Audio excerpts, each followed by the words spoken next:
dressing well is about 10% content and 90% context. Because here's what I mean by that. When it comes to dressing, you can do the right thing at the wrong time. When you lead with money, you tend to attract mercenaries. Designers meant to be seen, while luxury is meant to be understood by those who understand. The reality is where the real riches are is when you become the bridge, the guy who's willing to connect other islands together and be a connection point. Before you allow your emotions, your ego to get into the sphere of taking things personally and wanting to be right, really ask yourself, man, what's more important? Being right or being effective? I can't wear my Lambo inside the restaurant, but I still want to feel like I am even when I leave it in valet. Yeah.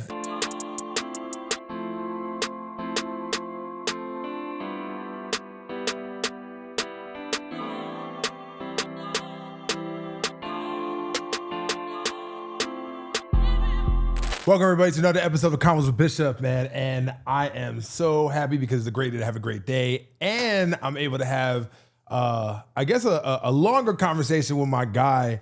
I've met him actually via Instagram, and we've been talking just for a little bit. And I think about maybe a few months ago, we met personally on, in the streets of Miami, 305. And he's definitely been coming back, networking, definitely building his already large network as it is. This man is a entrepreneur, speaker, a person that just really understands the level of which when it comes to men's fashion, building your image, just understanding like your social capital is very, very important, but not only just online, but how you look as well too. And I'm kind of underdressed right now. So, I don't know if I should even be having a conversation with this man right now, to be very honest with you. He's always fly, but at the end of the day, he speaks, he does what he speaks and he speaks what he says, man. Mr. Joseph Hines, how you doing? My man, I'm doing well. Appreciate the invite, brother. Yes, sir. Always a pleasure, man. Yeah, man. Listen, I know we only got a few more seconds till we have to go back into the episode, but I want you guys to understand that visibility is everything, and also be able to actually profit is actually the most important. Only the Best Academy helps people who are great at what they do, but they're not yet known for it to go from overlooked to overbooked. So if you want to be able to get more visibility, more authority within my academy, go to the link right now and sign up. And I guarantee you guys are gonna be able to elevate your brand, be able to get more authority, and also make more money. Tap in the description, and I appreciate your time. Only the best. Now back to the episode. Bro, so from a scale to 1 to 10, how you feeling right now? But you can't use 7. Okay. That's hilarious, man. Shout out to Kevin Samuels. I got that from him, but from a mental standpoint, Absolutely. Man, I'm at a 10, man. I'm blessed. I'm glad to be in this city. It's a lot of energy. Had no idea it was going to be F1. Yeah, no, you definitely booked at the largest and one of the biggest weekends. But shout out to you, man, because you're always getting me connected with what's going on in the city. Anytime there's an exclusive event, you're one of the first people to always let me know and really make sure that I'm being plugged into the right room. So definitely shout out to you, and glad we were able to network and get connected on that. And side shout out to you for joining the Only the Best Academy, man. You know what I'm saying? Man. Just definitely, it's always a blessing to be able to do that and definitely provide, that visibility on different ends. Okay. So, man, I can go with this conversation so many ways. I can go with this conversation, but let's go with the beginnings on who was Joe Hines before Joe Hines. Yeah. Let's start there. Man, so I think it's interesting, right? Because a lot of people think I was always into fashion. And it was like the furthest thing from that. Like Joe Hines before Joe Hines was the kid who thought he was going to be the next Kobe Bryant. Like I was obsessive about basketball, right? Like I was the kid that would go into the gym and I would try to make 1,000 shots, right? Literally would be in the gym 8, 9, 10 hours. Like it did not matter. Like that was everything to me at that time, right? And, I'm actually the youngest of 4 siblings. And I remember growing up, when it came to fashion, I was the one who was getting all my brother's hand-me-downs, right? So like old Sean John, right? Rockefeller jeans, like that was more of my vibe. If I was dressing up, it was generally because my mom was forcing me to dress up or I had some event like I had to go to. But wearing suits, that was like the last thing I thought I was going to do. But, I remember my junior year going into my senior year, I remember I broke my arm twice in the same year.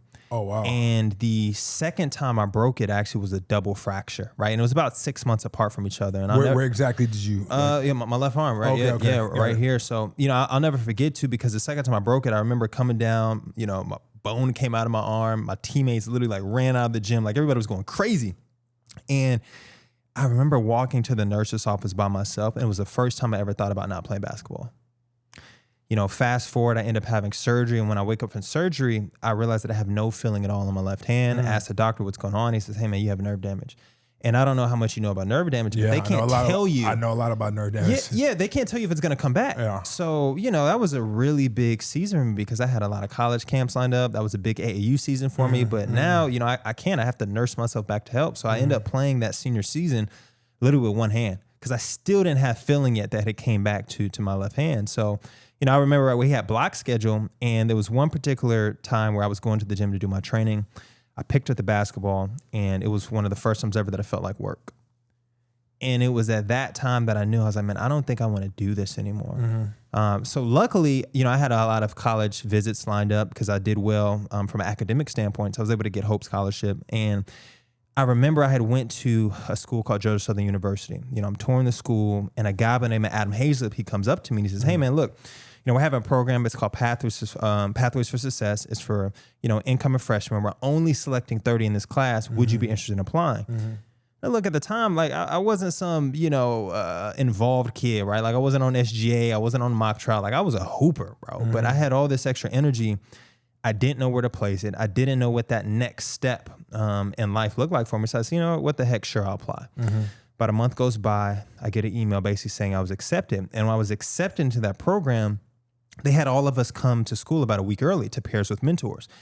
And the mentors that they paired me with, man, these are guys who were SJ presidents, homecoming kings, had their own student orgs. Yeah, real well-established people. Yeah, very well established. And a lot of them were getting either their master's or their doctoral degree. And it was the first time that I saw young guys that looked like me that actually dressed up. And what really did it for me, it was one time we were all in our dining commons called Landrum. And about, man, like 10 or 11 of them all walked in at one time, and it was like time stopped.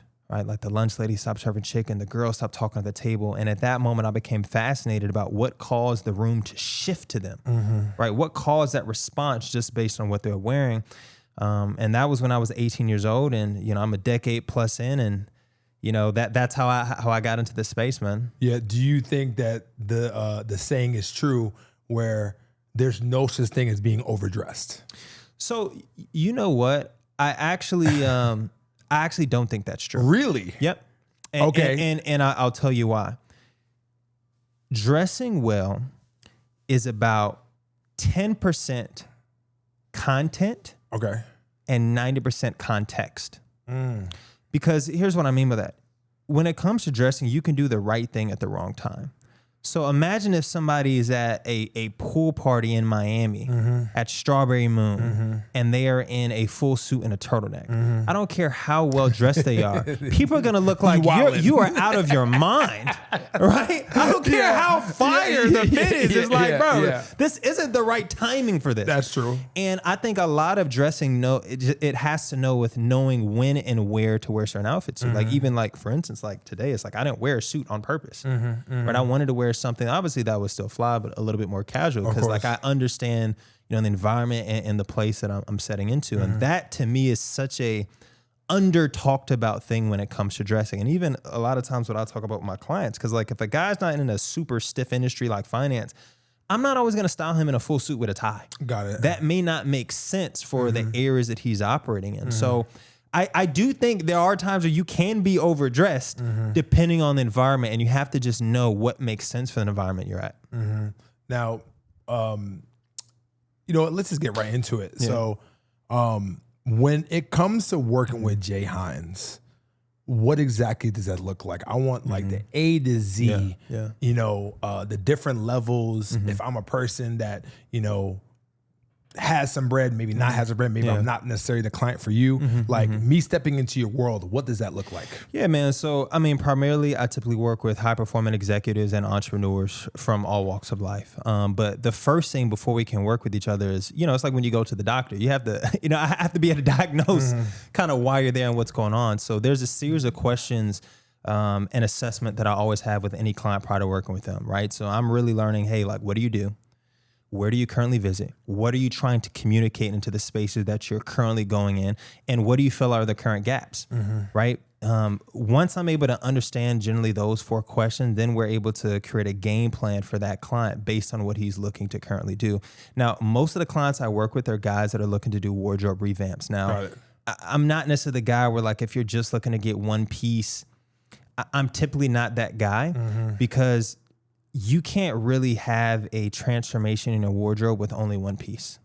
Right. The guys that I typically work with are guys that are really looking to do a wardrobe revamp, really looking to add different pieces to their collection and be able to, again, better communicate who they are through the clothing. Right. Maybe they already have the income piece, but maybe the image isn't aligned. Right. I always tell people, you know, they're typically guys who realize that, hey, I can't wear my Lambo inside the restaurant, but I still want to feel like I am even when I leave it in valet. Yeah. Right. And that's kind of the client that I typically work with. But there are 3 levels that guys work with me on. The first, again, it typically will come with, you know, a suit, a shirt or a knit, a lookbook, personalized lookbook for the client where it'll show them at least 3 different ways they can wear their one fit. Because one of the things I realized working with guys is sometimes you buy all these clothes and then you forget how to pair them together. And what you don't want to have to do is always call, you know, the sales associate or the stylist like, hey, like, how do I?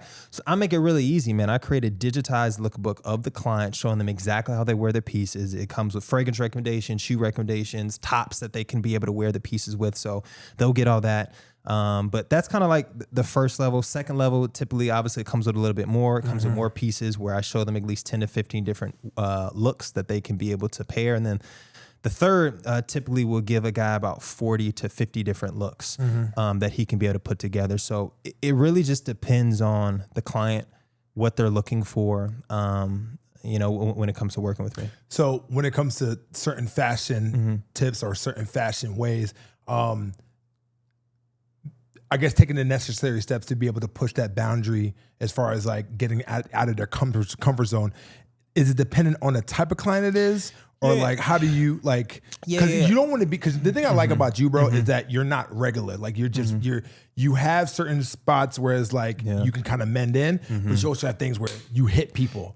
So like when you want to implement that with your clients, how do you gauge where it's like, you know, I need to play safe versus like, no, I want to go all out to actually make them look unique? Yeah, man. So it depends on the client's personality. And again, it's all about context to me, right? Like obviously there may be certain events where I call it, you know, you have your jab and you have your haymaker, right? So one of the things when I'm putting pieces together for the client, I never am a guy where I will recommend a client get nothing but haymakers, right? Because if you watch boxing, right, if all you throw is haymakers, eventually everybody first round. and then everybody sees a punch coming. That's a fact. Which means you can't wear that piece multiple times.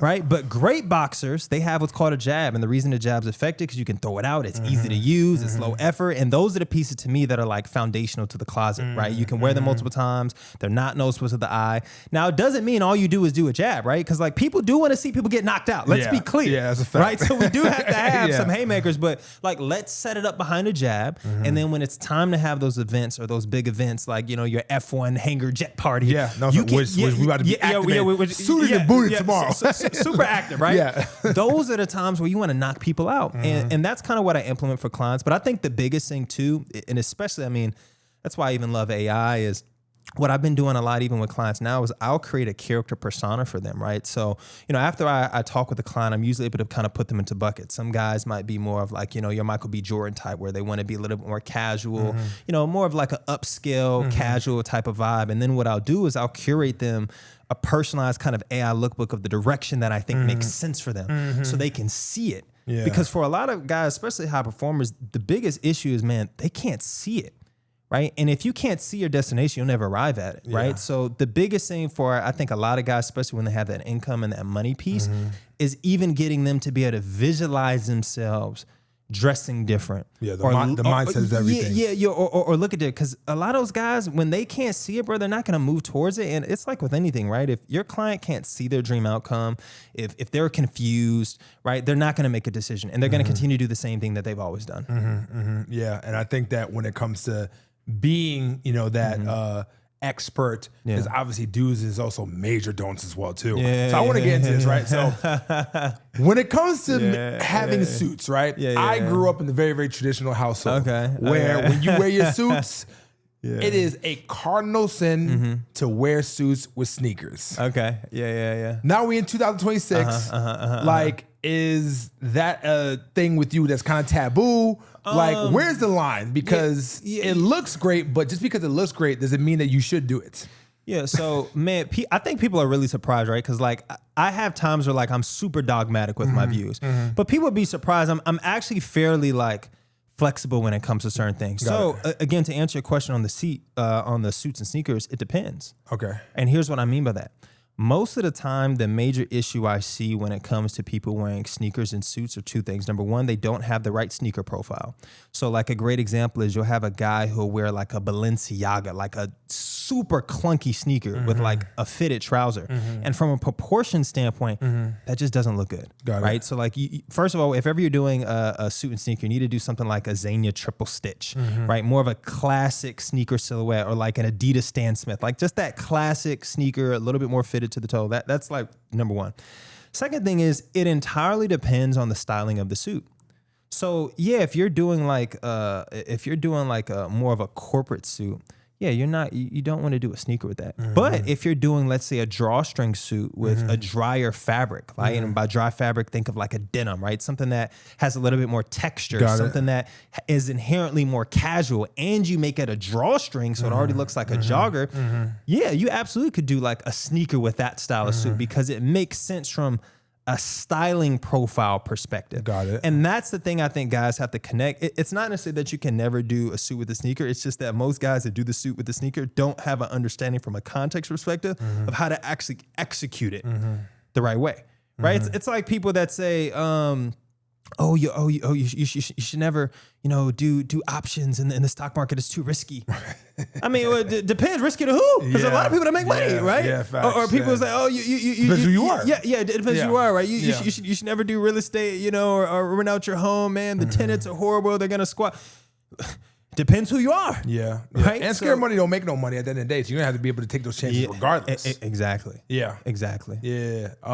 So with the clients that you work with, have you had situations where like you gave them certain outfits and they're like, yo, nah, I'm kind of feeling uncomfortable with that. You know what's crazy? No, man. Really? Okay. All right, cool. I haven't at this point, man, just because I've been in the game so long, maybe like very early on in my career, but you got to think like I'm 12 years into the space.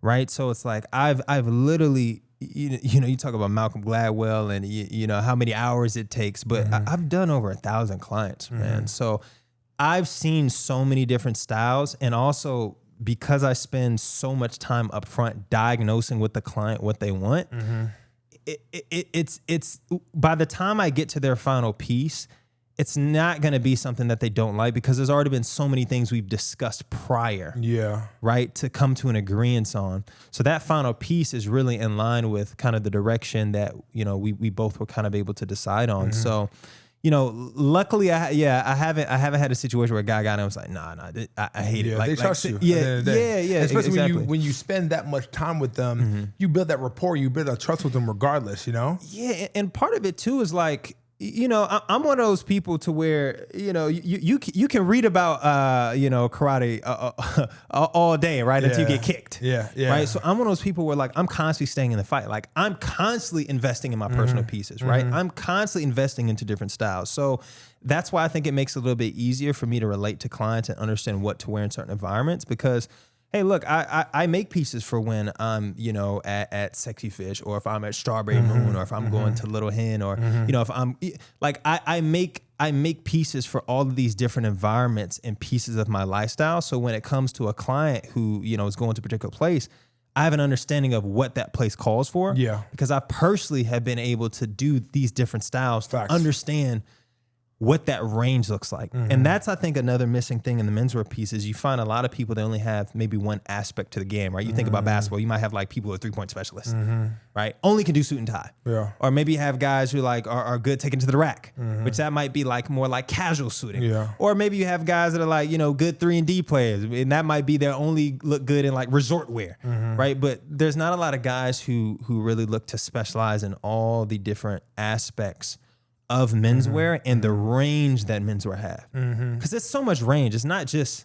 suits. Yeah. Right? That's a really good content idea real quick. Like, I don't know if you've ever done it before where like, if you like, what's a representative of something that you wear if it's a 3-point shot? What's a representative of what you will wear if you do like a triple threat, or if you go to the basket or back to the basket or like a sky hook? Bro, listen, you should do that, bro. I don't know if you can do some type of like, you know, cohesiveness with that. That would be fire. No, you know, it's a good point, man. I'll definitely have to think about it, get in the lab with the team and see what I could do. But that would be dope. But yeah, that's kind of how I think about it, man. It's just like, you gotta be a what they call a 3-level scorer. Right. And you have to know how to score in all these different environments, right? So whether you're doing upscale casual, whether you're doing fully suited, whether you're doing your business casual, whether you're doing resort wear, whether you're doing luxury leisure wear, right? There's so many levels to men's wear. And I think a lot of times we just get stuck on like the suited side. And it's like, bro, that's like one layer of the game. There's a whole nother like pocket you can get into. Yeah, definitely. So, you know, you being in the image consulting business for like, you know, over a decade, obviously you taking care of like, you know, a lot of clients, you know, over 1,000 people. What are some things that other image consultants that you see that are really not doing what they're supposed to be doing, in your opinion? Well, I mean, unpopular opinion, but a lot of image consultants has never actually been in the game. Right? Like, there it is. Yeah, you know, like the way I look at it is there's certain people that are, you know, maybe they find themselves as great coaches, but they were never great players. Got it. Right? Okay. And then you have people who are also, they're what we call, they're good coaches and good players, right? They had like a great career and they became great coaches. And I think for you to be a stylist, you really kind of need to be able to have both, right? And I'll tell you why. The reason you need to be able to be a great player, because that is what gives your client respect and trust that you know what you're talking about. And you need to be able to be a great coach because you have to be able to understand that everything that you wear can't necessarily be everything that they wear. Got it. Right? There's certain things that I wear that I wouldn't recommend for a client. It's not going to make sense for them, right? Like that looks good for me, but it's not going to look good for them. And that's where the coaching side comes in. But a lot of stylists, like, they've never been in the game. They don't really have a good understanding of actually how to wear the pieces, and they've never developed the taste level, right? They've never actually worked in a luxury retail environment. So they've never had to develop a certain taste level on how to actually curate pieces, right? They're just pulling from all these different stores, but they don't necessarily understand the history behind the store. They don't understand the fabric. They don't understand how things move. So a lot of times they might have one specialty, but they don't develop a taste level to understand context of like, hey, he shouldn't wear this in that environment. Yeah, got it. It's like having the finish. It's like, you know, like if you look at a Chrysler 300 far enough, it can look like a Bentley. And then you get up close, you go on the inside. You're like, oh, good from far, but far from good. Exactly. And that's something that I see sometimes with stylists is they didn't put the time in to create the finish, that you generally want to see. That's why, like, even, you know, shout out to guys like Ellie. If you're familiar with Ellie, you know, he's doing Steve Harvey stuff, but like, bro, Ellie like worked in retail, like luxury retail. He worked in menswear. So he was able to develop an extremely high taste level to where now when you see how he's putting looks together, both for what he's doing on the women's side and men's side, like to me, it makes sense, right? Because he really put time into understanding the products at a very high level to actually being able to be around from a taste perspective to know what goes with each other. And a lot of times you don't put that time in, you know, people see it on the back end. Do you also think that it really is indicative to how you actually look as physically as a person? You know what I'm saying? Because if you can actually, if you can, like, being a player, you know what I'm saying, versus being a coach, to be a great coach, you should actually be a good player. But the thing is like, nobody wants to have a sloppy, fat image consultant because bro, let's talk about it, because it don't work, bro, like at all. Bro. Here's the one thing I will say that I love about being in the clothing and the image space. We by far have one of the quickest abilities to be able to see how the market feels about what we wear and what we put together. Literally, like, sometimes people have to run ads, they have to talk to 1,000 customers. Literally, all you have to do is step outside, and if the people don't respond to what you're wearing, you know, the market's not gonna mess with this. Right. And I say all that to say, like, like, as an image consultant, a custom clothier, like, yeah, you have to, I think, look the part. That makes you getting the business, I think, much easier because people see the dream outcome immediately, right?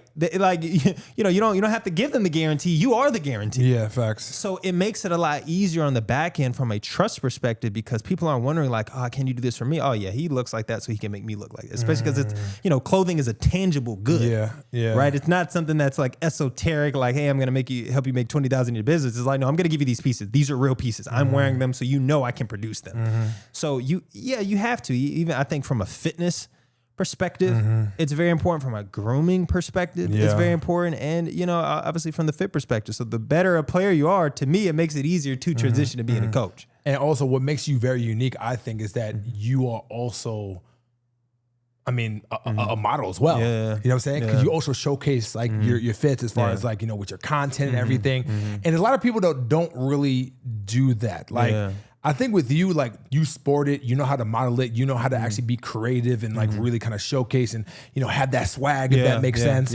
versus like somebody just puts it on and like, okay, well, this is just a piece today. You know what I'm saying? Yeah. I think that's a big and very, very missing element that a lot of image consultants don't have. Yeah, and to your point, really what that comes from, man, one of the things that got really inspired on very early on is looking at collections, right? So I used to love looking at like the Ralph Lauren purple label and black label collections, especially from like the early 2000s.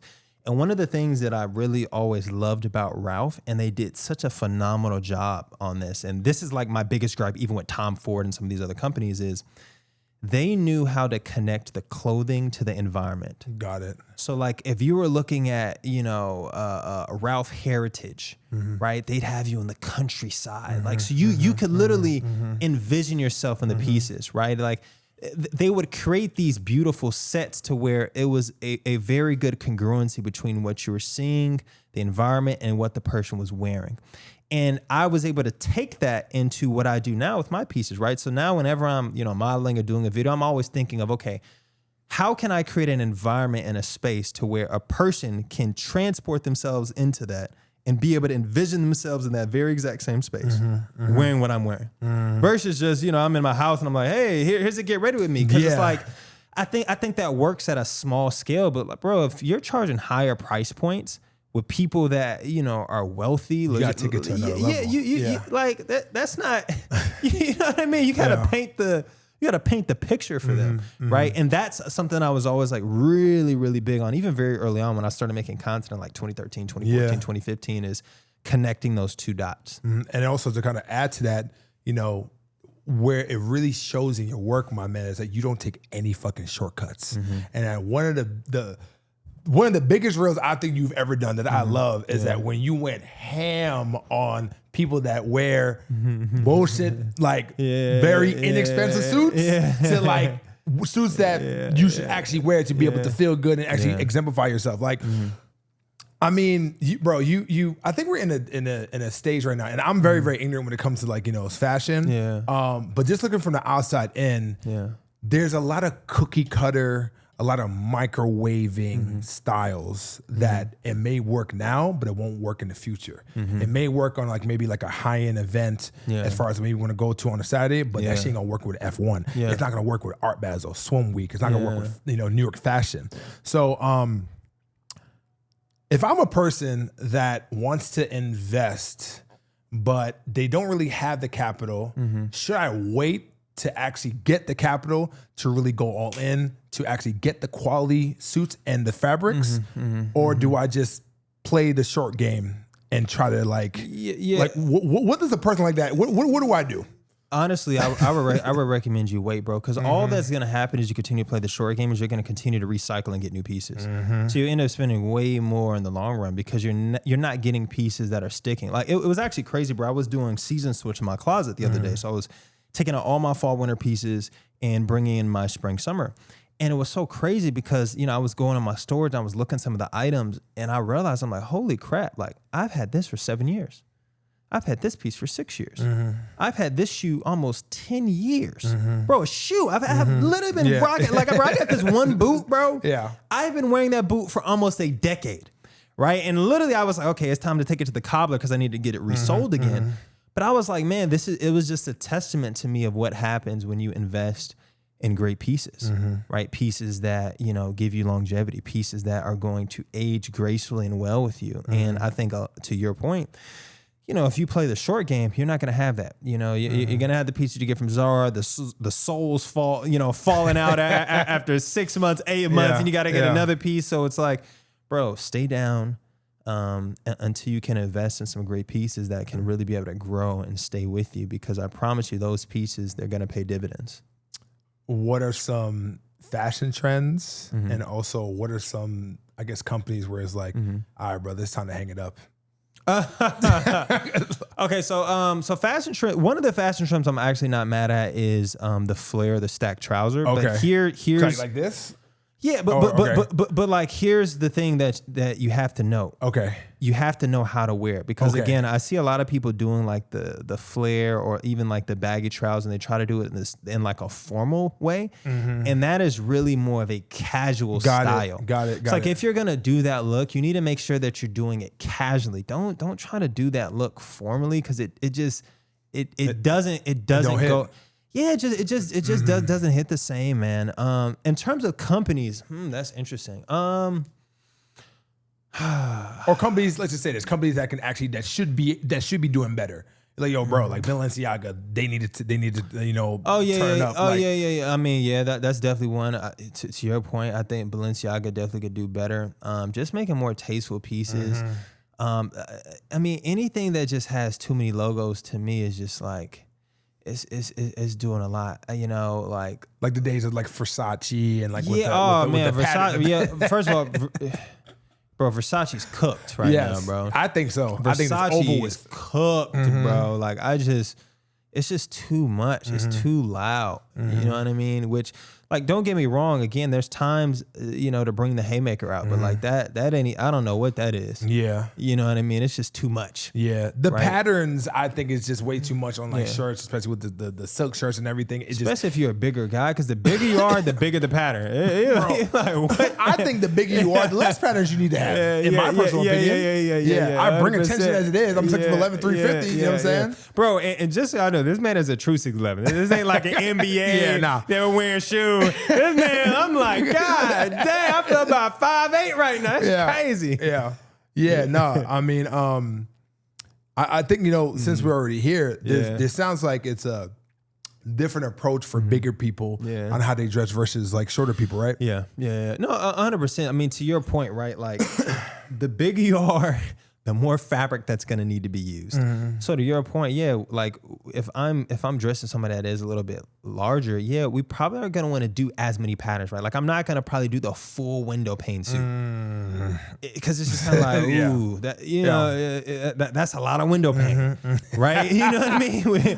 We might have to keep it isolated to maybe like a pattern on the top and then maybe a solid trouser, something that makes it a little bit more calm and reserved. Because again, like the bigger you are, the bigger the pattern, and you don't want it to be too, too overwhelming. Got it. So, let's dive in real quick in like just another step when it comes like, you know, the process of your business and when people work with you. Do you feel like you at times have to wear different hats with their clients? Yeah, I mean, to a degree, right? Because like, you know, part of I tell people, man, being in the clothing game is kind of like being a barber. In a sense, right? Like guys are getting comfortable with you. You know, they're telling you a lot about their life, their problems, their issues. So yeah, you know, sometimes you might have to be, you know, part-time, you know, therapist, you know, part-time counselor, part-time, you know, consigliere. You know what I mean? Because facts. Yeah, because also too is like when you get into that space, bro, you're also becoming a recommender just from a lifestyle perspective. Because now these are the same guys that are gonna ask you like, hey man, like, what car do you think I should get? Do you think this car makes sense, right? Should I get this color Ferrari, that color Ferrari? You know, what watch should I wear, right? Like you start getting into that guy's space because they start to trust your taste level and your ability to help them, make good decisions, man. When you do upgrade and you take their fashion to the next level, do their taste of women change? Interesting. So here's the thing. I won't necessarily say that the taste of women changes because the type of guys that I'm working with, you know, they're generally always with beautiful women. What I will say though is how the women respond to them and the treatment they now get from same said woman does change, right? Because, and I mean, look, I always tell guys this, right? I think that's two sides of the coin. The first side of the coin is, there's two types of women in the world: the mercenaries and the soldiers. Facts. Right? And mercenaries, they're for hire for the highest bidder. Right? We're soldiers, they're loyal. Yeah. You know what I mean? They're going to get what they want to get. Yeah. And my thing is, you always want to be with more soldiers than mercenaries. But when you lead with money, you tend to attract mercenaries. And if you attract mercenaries are going to do mercenary things. Means, they're probably going to be the most respectful. They're probably not going to stay down, right? The second side to that is a lot of what, I think you teach people how to treat you. Okay. At the end of the day. And as you treat yourself better, as you take more pride in the way that you appear and that you show up in life, you inadvertently start to teach people to do the same. And that's the second side to it where, again, the shift I start to see is how people in their life now respond to them because of how they're showing up. Got it. Personally. Got it. And the way that they present themselves. Got it. And again, that goes to the women that they were with before now beginning to start to move a little bit different around them. Start to treat them a little different because now they're like, oh shoot, okay, like, oh wow, like he's actually, he's attractive. He's showing up. Facts. Yeah. Right. So now I have to show up for him. Yeah. So here's my question: is there a balance between showing like you looking like money and also making sure that you're not attracting a type of woman that only wants money? Of course. Like where's that at? Yeah, of course. But here's the thing. Designers meant to be seen, while luxury is meant to be understood by those who understand. And as you get into luxury dressing and even dressing well, what you'll notice is like, I'm never wearing brands. Yeah, no, that's a fact. You're never gonna see me wear a brand. Yeah, facts. So inadvertently, what that does is, from a taste level perspective, you know that I'm dressing well, but you actually don't know how much is being spent. But when you're wearing like a heavy brand name item, right, you're gonna attract people that are attracted to things that they can see, not things that they can understand. But when you start attracting women that understand, it's a different taste level to that type of woman, which also is a different type of character of that woman, right? But if you're attracting women who just only see things, right, that's a faster lifestyle type of girl, right, which is going to come with a whole different subset of behaviors that you typically don't get when you start dressing from a luxury perspective. Got it. Right? Does that kind of make sense? It does make sense. Yeah. No, I got you. So I guess there's like times where like there's times to dress up, and so okay. Can you give me the scenarios on when you should actually wear certain outfits? Say if I want to go to a networking event, then I want to go to a gala, then I want to go to a fashion show, I'm in a runway show. Like, I guess just give me like, like what are the steps and like what are the type of like stuff I should wear for those things? Yeah, of course. So like, for instance, if you go in a gala, that's almost exclusively always going to be black tie. Got it. That means you have to be in a tuxedo. Right. Depending on how formal it is, that will determine the color. So if it's like super formal black tie, then obviously black tuxedo. Now you have some variants because you might be able to do a pattern on the black tuxedo. You could do like a patterned tuxedo, black tuxedo jacket with a solid black tuxedo pant. So there's some variants there. Or if it's a little less formal, you can have some color, right? You can do your white jacket, you can do your green jacket, you can do your purples. You can have a little bit more fun with the type of tuxedo that you do, depending on how formal it is, the color, and also if it's like inside or outside, right? Like that's I think another big thing. Let's say if it's inside. Yeah, inside again, I would keep it typically a little bit more muted in the colors.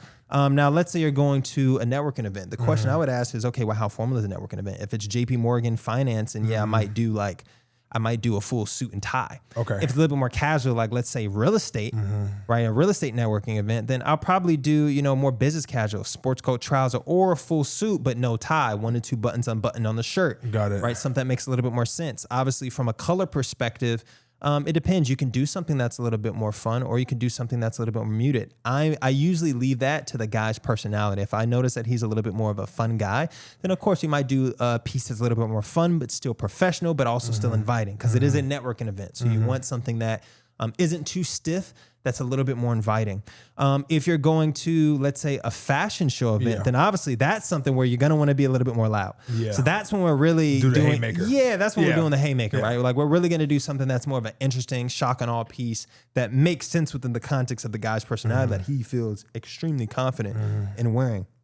So that's kind of like what my thought process is when I'm going through events and how I would kind of style it for each one. What is the meaning of like chic? Like what, like when they say chic or chic or CHIC, or like they say, hey, you should wear chic level clothes. Have you ever heard about that? Yeah, I mean, like what is it? I think that's very new, right? Because I've never heard that shit before. Yeah. I mean, when I hear chic, really what I hear people communicating is they just want something that's on trend and up to date. Got it. They want something that's luxury, but also on trend and chic with whatever the current fashion state is at the time. That's usually what I hear people communicate when I say that, or when I hear that. Okay. All right, cool. So now, how about this? Let's just make this real time. Yeah. The F1 hangar event that we're going tomorrow. What should a brother wear? Oh, man. Okay, so F1 hangar event, obviously it's going to be a huge networking event. It's going to be something that is social. So what I would do is I would wear something that is both loud and muted at the same time. Okay. And here's what I mean by that. The reason you want to wear something that's loud is because obviously you want to create enough attention to where people stop you and say, man, I love what you're wearing. But also the reason I say muted is because you don't want it to be so playful that where you're going to turn off like actual serious investors or guys that are a little bit more. Because there's going to be people, there's going to be money in there. So you have to play that middle ground. Yeah, exactly. So a person might ask, well, Joe, how the heck are you going to do something that's loud and muted? And the way you do that is you do a color that is colorful but not bright. Okay. So for instance, I'm not going to do a lime green. Okay. I'm not going to do a bright pink. Got it. Or like an orange. Got it. Right? Because it's a little bit too loud. But what I might do is like a berry. Okay. Because it's bright but also muted. What about this color? Diaper. Would you do this color? Because I have this color but in the suit. So here's the thing. For the hangar, no, because it's going to be a little bit more of a darker environment. So this is the type of color I would do on like a yacht social. Okay, got it. You know what I mean? Okay, outside, a little airy. You know what I mean? It makes sense. But for something that's a little bit more enclosed, especially at that time of night, I think it may come across as too bright. Got it. Right. So again, I would do like berries. I would do like a Bordeaux, maybe like a French blue, a red. Potentially, I could see. I have a French blue suit that I'm thinking about wearing. A French blue, I'm not mad at. Okay. I'm not mad at a French blue. Okay. Like I would do even like cappuccino. Yeah. I have a cappuccino suit, bro. And even if you did like the cappuccino top with a cream trouser, that could work. You know, even like a purple, right? Like there's a lot of these colors that are like very unique. Still a little bit muted that work really well at like that time of night and also in that type of environment. But yeah, I love the cappuccino. Like that to me would be fire too. Yeah, I have cappuccino. I have hunter green. I have tan. I have all black. I have a French blue suit. So yeah, French blue, cappuccino, and the hunter green to me are like. The hunter green, I always get some. Yeah, because again, it's like bright, but it's still a little money bit green. You know what I'm saying? Yeah, but it's not like too bright. Yeah, because it's a hunter green, so it's still kind of in between. So like something like that, I wouldn't be mad at either. Okay. So speaking about the event that we're going to tomorrow, obviously networking is very very huge. How has networking changed your life and your business? I mean, this sounds so cliche, but I mean it's been everything, bro. You know, your network is your net worth. Right. And what I always tell people, one of the biggest things that I realized very early on in networking is focusing on being a bridge and not the island. Right. A lot of people, when they go into networking events, they try to be the main attraction. They try to be the island. They try to showcase everything that they can do. But the reality is where the real riches are is when you become the bridge, the guy who's willing to connect other islands together and be a connection point. That's, I think, one of the easiest ways to create value. So if you go into a lot of these networking interactions with the mind of, okay, how can I connect this person with this person? Or who do I know that would provide value to this person? It makes it a lot easier, in my opinion, to network, especially because when I was young and I'm networking with these guys who are making like 10 times the amount I'm making, right? Like I couldn't be an island, right? You know, I was a small peninsula. You know what I mean? So small pond. Right, exactly. So it's like I had to really figure out what would make sense, and to me, that was one of the strategies very early on that I learned, you know, worked for me. I think I would say this: if I acted myself as an island, this probably wouldn't be happening. Like me being a major bridge to be able to kind of connect you to people and all that, like that actually shows you that not only that you becoming a value, but you actually care about that person too. 100%, you want that person to actually succeed versus just trying to get all like, you know, the limelight and all the results for yourself. Yeah, 100%. And yeah, I mean, for the people out there, Bishop is a huge bridge, right? He's been somebody who's connected with a lot of people, like I said, events in the Miami area. So again, if like you're in Miami, you know, you're looking to network with some of the top people in the city, you're looking to try to figure out where the top events are, like this is the guy that you definitely want to get connected with for sure. Yeah, no, I appreciate that shout out, man. What do you think is the biggest difference between Miami and Atlanta? Miami has a taste level that Atlanta could only hope for. Okay. So I'll give an example. Yeah. Atlanta has, the reason I say Atlanta really doesn't have a taste level is because Atlanta has failed to understand how to connect the space and environment with the people that make sense in said environment. Okay. And even the outfits, right? So like a great example is there was a spot, in Atlanta, the Gathering spot, I actually just bought it out, but it used to be called Rooftop LOA. Okay. And I mean, beautiful spot, bro. I mean, I made you feel like you're in Miami. But two things started to happen at Rooftop LOA, really three things. First thing that started happening at Rooftop LOA is when you go inside Rooftop LOA and you're looking at the servers, you literally will see people in like Timbs, you know, denim jeans, like just attire that makes no sense for the vibe that they're trying to curate. Yeah, you going crazy. Like, yo, dog, why are you doing this? And like to juxtapose that, right? Like you have Rooftop LOA, dudes wearing Timbs and like random stuff. You're like, what the heck? And then you have Nikki Beach. You go to Nikki Beach, what are they wearing? Right? Yeah. Linens, like linens. It makes sense for the environment. Second thing, Atlanta doesn't know how to enforce dress code. And when you don't know how to enforce dress code or standard, you lose all standards. So what ends up happening is you start having more and more people that get into that environment that don't make sense in that environment. And then the people who actually are of that environment, that love that type of lifestyle, that love that type of curation, don't want to go there no more. Yeah. So no, like, that's a good point. Like, this doesn't make sense. Yeah. Right. And then the third thing is when you start adding hookahs everywhere, man, just pack it up. Just pack it up, man. Pack it up, bro. You know what I mean? Man, all right, you just opened up a whole new can of what bass, bro. There's a time and place for fucking hookah, bro. And not every single place needs to have hookah, bro. And then the thing is, it's annoying, bro. The only places that can have hookah and still remain tasteful are the places that don't even call it hookah. You know what they call it? What do they call it? Shisha. Okay, I didn't know that. Okay. You know what I mean? They start saying hookah. Oh man, but yeah, to your point is like, I mean, bro, every spot in Atlanta, bro. And it's just like as soon as that starts happening, it's a whole different culture and crowd. I would say this: there is still some type of level of dress enforcement in Miami, but it's not. It's not as forceful or it's not as like strict as it was back in the day. Bro, and I think honestly, that's actually the result of the economy. I think. I mean that, but let me tell you. It is still 10 times better than what you ever. Okay. There's no bro. When I'm telling you, there's no enforcement in Atlanta, bro. Like they don't give a damn. Hey, where's the bread? Bro, that's what I'm saying, man. That's why, like, bro, you go to SDK in Atlanta, bro. It's a travesty what they did at SDK in Atlanta. Beautiful spot right in Midtown. I thought it was a high end spot prime over there. Prime location. They have trapped SDK out, bro. SDK out is fried. You like nobody wants to go to SDK in Atlanta. You know what I mean? But when you go to SDK in other areas, I mean, it's nice, right? Like I've been to the one in New York. But it's like, again, a lot of that happens because there's no enforcement of dress code. They don't know how to connect the environment to the pieces that even the servers should be wearing. And it just creates a mess, man. Yeah. I'm not gonna lie to you, man. You really, really opened my eyes on how important dressing and also like just your image is, man.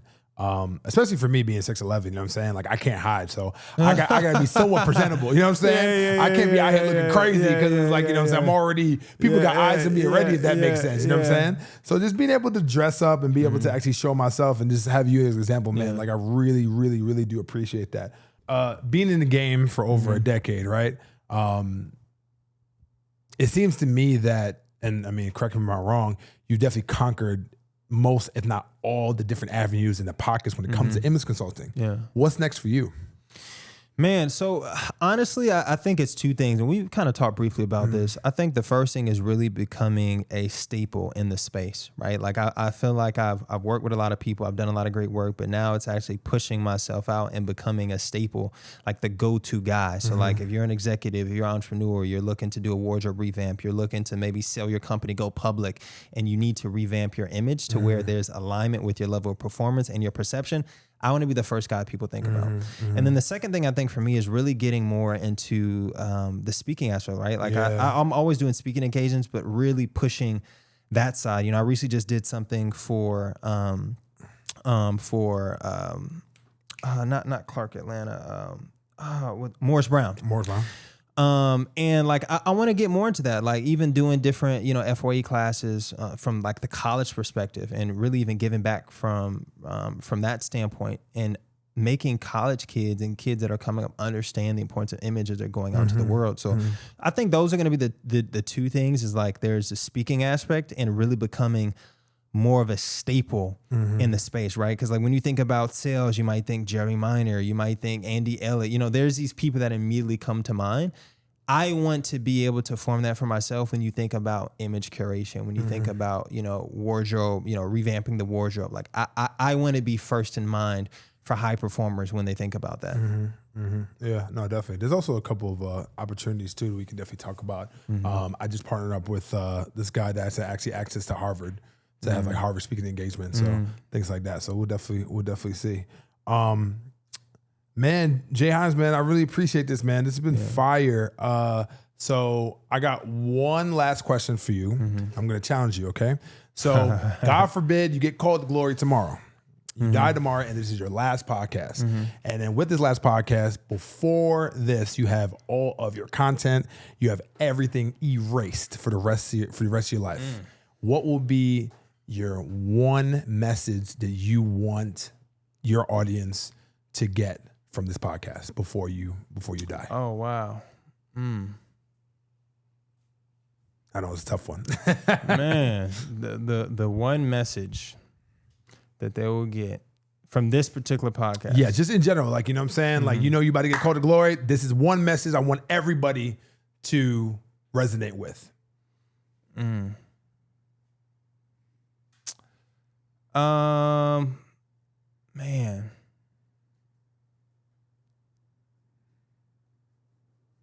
I think it would be, man, would you rather be right or effective?